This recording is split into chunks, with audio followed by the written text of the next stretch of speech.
எலியாவை விடையா ஒரு தலைவலியை கூட நீங்க நம்ம சோப்படுத்தல. எலியா எவ்வளவு பெரிய ஆளு. அவன் சொல்றான், சேனைகளின் தேவனாகிய கர்த்தருக்காய் வெகு பக்தி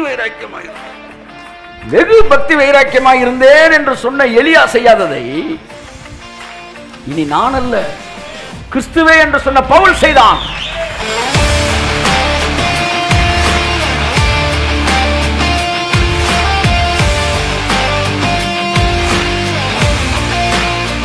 சிலுவையில பிசாச காலி பண்றாரு. அடுத்து ஞானஸ்தானத்தில் இந்த சிலுவையின் உபதேசத்தை நான் அங்கீகரிக்கும் போது என்னால் அல்ல, இயேசு முடித்ததினாலே நான் நீதிமானாகிறேன் என்று சொல்லும் போது என்னுடைய சுயம் என்ன செய்யப்படுகிறது? அழிக்கப்படுகிறது. பிசாச சிலுவையில் முடிச்சாரு, சுயத்தை அல்லது கிருபையின் உபதேசத்தில் முடிச்சாரு. கிருபைக்குள்ள வராத எல்லாருக்கும் சுயம் இருக்கத்தான் செய்யுது. கிருபைக்குள்ள வரும்போது சுயம் காலியாகுது. இனி நான் அல்ல, இனி எனது உபவாசம், எனது வெற்றி, எனது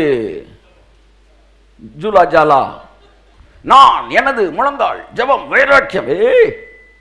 உன்னை விட பெரிய பெரிய ஆள்லாம் காணாம போயிட்டான்.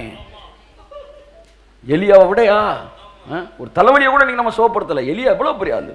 அவன் சொல்றான், சேனைகளின் தேவனாகிய கர்த்தருக்காய் வெகு பக்தி வைராக்கியமாய் இருந்தேன். இவையெல்லாம் நமக்கு எச்சரிப்பு உண்டாகும்படி எழுதப்பட்டிருக்கிறது. வெகு பக்தி வைராக்கியமாய் இருந்தேன் என்று சொன்ன எலியா செய்யாததை இனி நான் அல்ல கிறிஸ்துவே என்று சொன்ன பவுல் செய்தான். நான் இருந்தேன் என்று உறக்க கத்தின எலியா செய்யாததை நான் அல்ல என்று சொன்ன பவுல் இன்டர்நேஷனல் லெவல்ல தாக்கத்தை ஏற்படுத்திட்டான். ஹல்லேலூயா. நான் சொன்னவங்க ஒரு சின்ன சிட்டிக்குள்ள கூட பெரிய லெவலில் பண்ண முடியாது. நான் அல்ல என்று சொல்லுகிறவர்கள் உலக அளவில் பெரிய காரியங்களை செய்வார்கள். சுயம் அழிக்கப்படுகிறது. மூணாவது ஹேண்டில் பண்ண வேண்டிய இடம் இது பூமி. இனி அடுத்த ரட்சிப்பு பூமி சிருஷ்டிப்பு.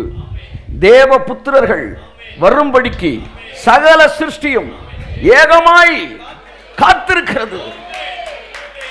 கர்த்தர் சொல்றாரு, இதோ தேவ புத்திரர்கள் எழும்பிட்டாங்க. ஆமென். கரங்களை தட்டி கர்த்தருக்கு நன்றி சொல்லுவோம். ஆமென், ஆமென்.